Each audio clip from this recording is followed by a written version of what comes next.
What's up everyone and welcome back to the channel. As you can tell, we are not in our usual setting with the Land Cruiser behind me. We are at Mikey's house and we are about to start a big install. So I'm going to get straight to the point and pretty much show you guys what we're doing with the Land Cruiser. I'm going to get some measurements from the center of the hub to the fenders to see what our current lift is. So that should pretty much give away what we're doing to the Land Cruiser. I'm going to show you guys the kit here. Big thank you to Endless Horizon Outfitters for the hookup on this slinky long travel kit. So let's see, center hub on the rear, that's what we're doing, Foot. Or we could just do bottom. Because it's easier with the way the tire top part sticks out. So you're at 40.5 inches in the back on that side. Let me just Okay, cool. Check the other side and see what that, just make sure there's...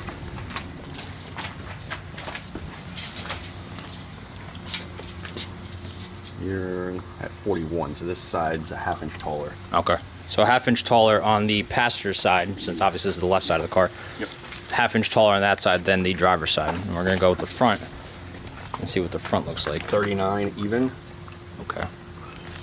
And guys, this is from ground to the fender. Just makes it easier that way. 39.25. Okay. So that's pretty much the way the Land Cruiser sits right now, and we're gonna get this install underway. All right, ladies and gents, we do have the Slinky Stage 4 here.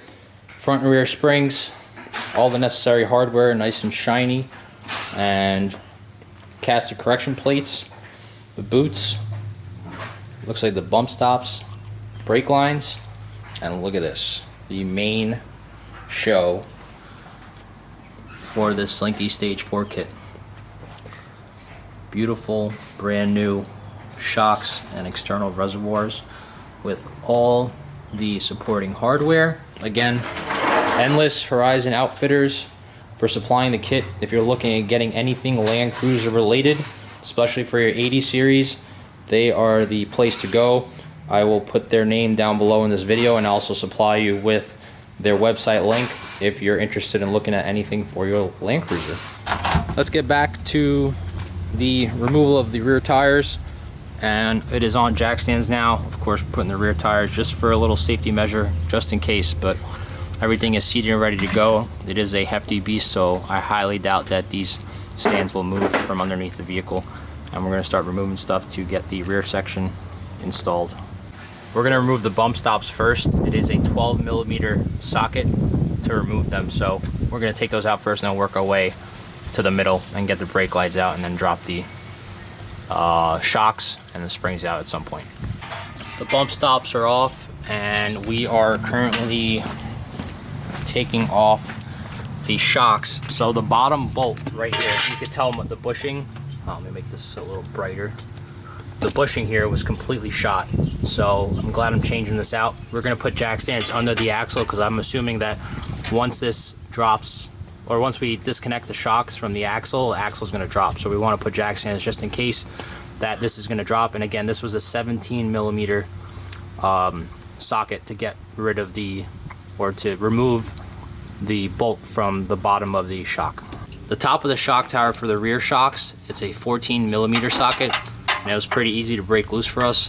And I'm really glad that for a 28-year-old chassis, the bolts on this vehicle are actually pretty easy to undo. And I know my buddy got his 2014 Tundra lift kit installed by Mikey, and the bolts on that vehicle are actually a little more rusted than it is for this Land Cruiser.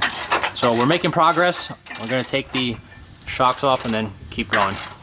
The passenger side, left side of the vehicle, rear shock is out. Just look how gone that is.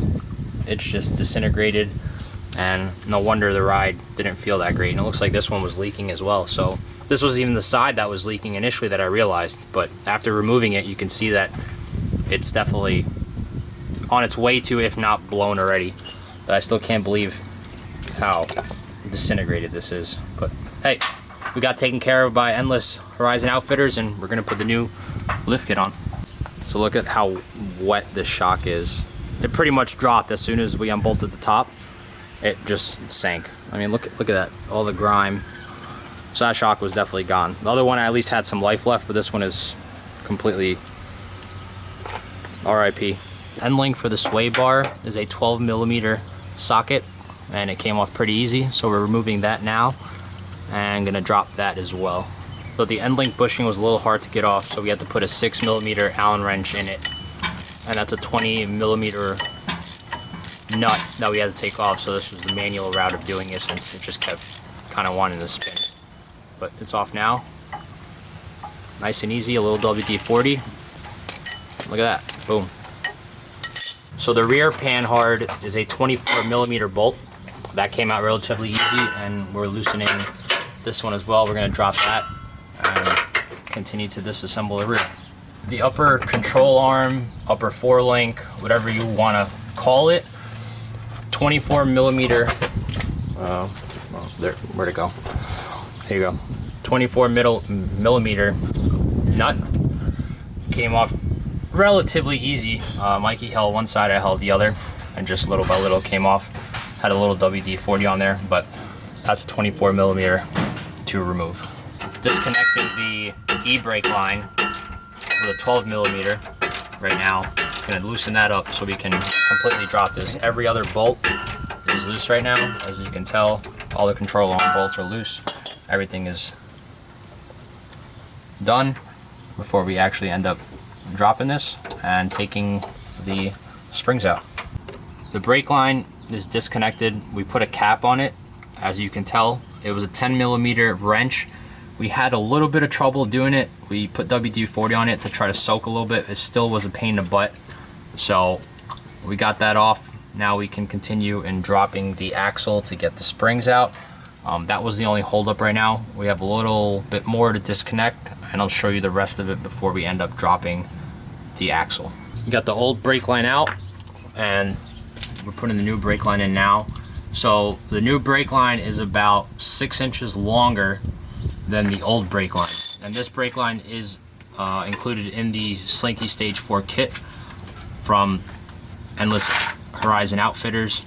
So they get the kit imported from Australia, and this is all included with it, which is nice. So you don't have to make your own brake line to replace the factory one, because obviously that would be maxed out at that point with the articulation in the Stage 4 kit. As you can tell, the old spring is out. We're doing one side at a time, and we got one of these new springs looking fresh. I mean the old one is not bad at all, at least the condition of it. The perches look nice. Like, that's the only thing I like about this vehicle, is for 28 years old, again, you could tell there's like no rust on it. I love it. I got really lucky with this purchase from Driver Motorsports. The new springs look really good, and I honestly think this is going to be a lift compared to what I had before. We're going to put this new spring in here and see how it looks. Before we remove the other spring, I just want to show you guys the diameter in the spring is a big difference, at least to the naked eye. I'm hoping you could see it on camera. The left side is the stock spring, or honestly I don't know if it's an aftermarket or stock spring, and the right is the Slinky Stage 4. You can tell how much thicker the spring from the Slinky Stage 4 kit is. The rear coils are in on both sides. The upper links, control arms, whatever you like to call it, like I said last time, they're adjustable. Those are in on both sides. And like I said, these springs look really nice. There's more coil to it. The diameter is a lot thicker than the ones that were in it. So we got those going. We're gonna replace the lower control arms, and that was Mikey's head. That had to hurt. So we're gonna get this ball rolling on here. We also have a visitor that has joined us. I'm here. It should be able to keep up with a 97 two-door Blazer off-road at this point. I would think so. We'll see, though. We'll see. We'll see. So we got the old bump stop and the new bump stop. There's actually, if I angle it top for top, it's a nice difference. Those came with the kit as well. The calipers are bled in the rear, and all the bolts for the control arms, the panhard, are tight. Now we are going to continue on to putting the shocks, pretty much the prized possession for this lift kit. Here is the passenger side rear shock with the external reservoir attached to it. It looks really good. We actually had to remove the top hat from the factory shock to get that to pretty much bolt onto the body of the car, because we were trying to figure out, hey, that doesn't make any sense, and then all we did was realize that that had to go on as well. So it's actually pretty tight with the factory top hat for the shock.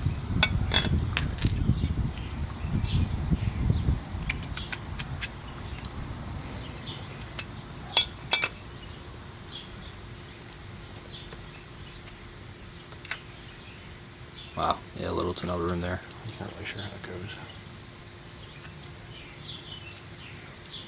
Normally I would think that would go through, but it doesn't fit through. So it just kind of sits up off of it.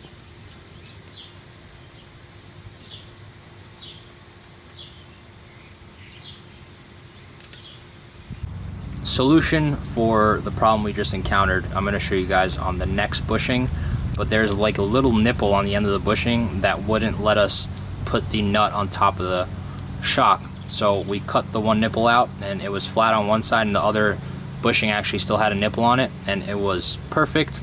You can tell the nut is tight, and I'm going to show you guys, like I said, on the next bushing we do where we cut it, so it can help you guys for your install as well. We got the passenger side shock on. Everything is bolted down, and look at that. Even the sun is shining on it to show you how nice it looks. I'm pretty pleased with the outcome so far. We are currently doing the driver's side. Everything is going into place as it should. One of my followers on Instagram actually said that, or asked me if the lower shock bolt snapped, because it's a pretty common thing for it to happen, and it didn't. It came off with no problem, and look at that, it's back on there. It's looking good. Let me know what you guys think in the comments, and I'll show you the rest of the install as we go through it.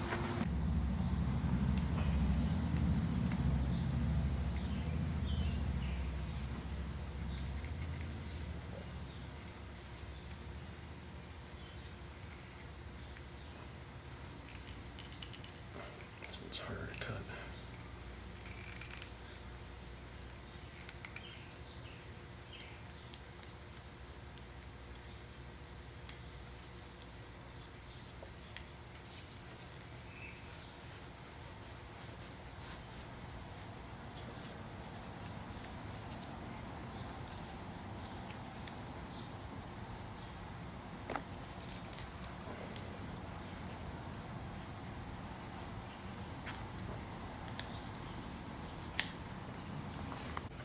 So I promised you that I would show you what the modification was for the bushing. So here's what the bushing looks like from the kit itself. The nipple that I told you that's on the top, it has that little rise in it, as you can see.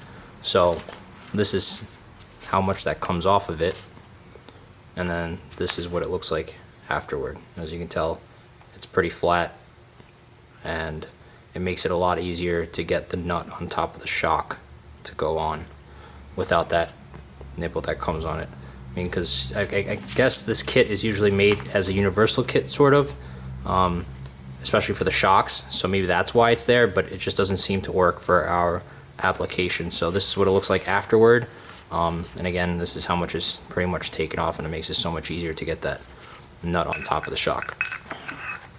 Well, the rear is finally done. We got the springs, the shocks, the exterior reservoir, as you can see, is right there, and we got the rear panhard all adjusted. That took a little bit of time to do. We got the upper control arm, which is adjustable. We got the new lowers as well. You can see right up there. Everything is tight and ready to go. We are going to flip the car around and do the fronts, since we are on a little bit of a decline. We adjusted, again, the axle is literally sitting about 2 3/4 on each side, so we couldn't get it more perfect than that. I think it looks awesome. I'll show you some clips from the outside as well. This is just obviously from underneath the vehicle, and it looks great. You can see it from the wheel well. Looks fabulous. 2 3/4 on this side, and 2 3/4 on this side. So again, and actually, I mean, it's probably not going to show now. It's going to settle at some point, but it is higher than the previous lift. I'm going to do final measurements as we did before from the ground up, and I'll give you guys that later on once we complete the front. So this is the passenger side shock. So this must have been blown for quite some time, because literally there's no trace of fluid, no leak, no nothing. So it literally collapsed on the way out. So we got the front end ripped apart now, and that's exactly what just happened. Collapsed, gone. I mean, who knows when that was blown, really. And now we're gonna see. It's the original shocks too. So there you go. So it appears that, honestly, I'm not sure if this was an aftermarket kit or not. I mean, it probably could be, or the springs could be that way, but let's see if this one's blown. Still connected to the electrical sensor. Wow. This one's not blown. No wonder my my ride was pretty bad, or it was, I should say, pretty bad, yeah. We're making progress, guys. The front end's coming apart. I don't know if I've ever seen a design like this, but we got two nuts, which I already took off, at the top of the top hat for the coil. These are 12 millimeters, so just so you know for that. We just took the panhard off, and that was a 22 millimeter bolt. So just for reference, 22 millimeter bolt for the front panhard, and 12 millimeters for the bolts on top of the coil top hat, if you want to call it, on both sides. Well guys, it is nighttime, as you can tell, and everything is finally complete. We put the wheels back on, so you might not be able to see everything. I'm gonna try my, oh, there we go, look at that. So there's the front reservoir, shock and spring. It looks pretty good. I'm gonna do another video here, probably the next upload. I'm gonna do a recap of the install, and then I'm also gonna do a test drive and show you guys what it feels like after. So we got the new panhard as well. You can see the black shiny bar. That's adjusted and ready to go. My steering is gonna be off until I get in alignment, which I'm gonna try to get done at some point tomorrow.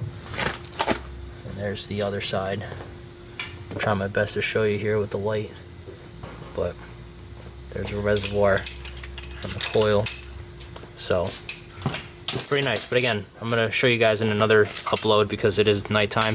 I'm just gonna say that the front end has lifted significantly.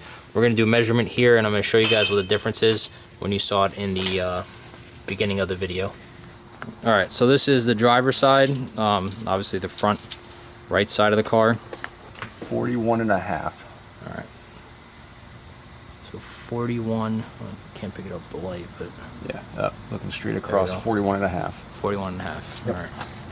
Want to do this one? Yep, we'll do the right rear.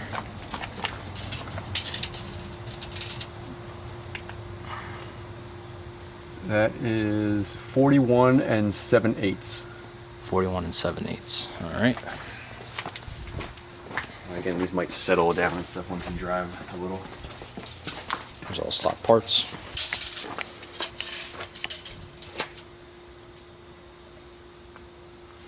$41 and an eighth. Okay. 41 and 1/8.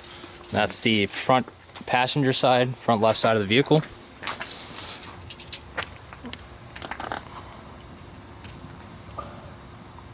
$42 and a quarter. Okay. So those are the measurements. That one specifically was the rear passenger side, which is the rear left side of the vehicle. So again, it is nighttime out, guys, but you can tell there's a drastic lift from when the other lift kit was on here. Again, I don't even know if that was a lift kit, but that's the factory parts there. So pretty much all in all, 3 out of the 4 shocks were blown.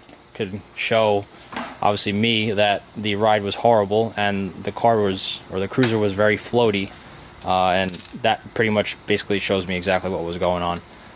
And I'm glad that I went through with this and actually replaced everything, because it's obviously not safe to drive on blown shocks regardless, especially with a 5,500 pound vehicle that I can't really determine if I hit a really decent bump what would actually happen. But there you can, that's what I like about this. Even with this lift, you can see the entire suspension in there. But again, I will do another upload for you guys coming up soon. I will get it aligned and show you guys what it actually rides, or how it actually rides, I should say. I'm just tired and it's been a long day, and Mikey had a long day too, so sorry if it sounds like I can't speak at the moment. Pretty much recap everything for you guys here. Again, that's the front suspension, external reservoirs, shock, and coil. Well guys, that's going to do it for this upload. I hope you guys enjoyed the install content. I told you guys that this would be an awesome video and a big mod for the Land Cruiser. I'm glad that I did that. As I said in the previous clip, that 3 out of the 4 shocks were blown. I do not know if they were aftermarket springs or not, but I think there was a slight lift on it. But the Slinky Stage 4 kit definitely gave it a nice lift, both front and rear. Once I do bumpers for front and rear as well, it might bring it down just a little bit, but it is a brand new kit, so it'll probably take about a few weeks for it to settle. It is a heavy vehicle, so I think that over the next 3 to 4 weeks that it will actually depress just a bit. I think the articulation is going to be awesome when we go to Roush Creek, and that was one of the main reasons why I did it. But then again, obviously my safety and the new wear and tear parts in the vehicle will definitely do it great. We bled the brakes, everything is good, the pedal feels nice. I'm gonna add some more fluid here, and then I'm gonna make my way home. And a big thanks to Mikey for helping out with the install. It was a long day and we got it done. As you can tell, nighttime started to happen and the sun went down, and now we had to use other lights to make this install complete, but we made it. Everything is good to go. I'm hoping to get an alignment tomorrow, like I said before. And I think that's it. Everything is tight and ready to go. I will bring that upload to you guys and let you know how the ride is. But all in all, I just want to give a big thank you to Endless Horizon Outfitters, Kevin Brown, who runs that company. He hooked it up big time, and I can't thank you enough. You made this happen. And again, if you guys are looking for anything cruiser related or any other off-road parts, he will bring that to you. So please check out his website. I will put it down in the description below for you guys to check it out. So please, Kevin Brown, thank you so much. I'm going to show you guys pretty much in detail once I get this car all set to go, especially after the alignment. My steering wheel is way off right now, and the drive home is probably going to suck, but I've done it before with other lifted vehicles, so for one night it's not going to hurt me as much. If you guys like this upload, please like, share the video if you have other cruiser buddies that might want the Slinky Stage 4 suspension. Show them what the install is like, show them what the kit looks like, and maybe you could persuade them to get it as well. But please, like, share, subscribe, and you guys have a great night.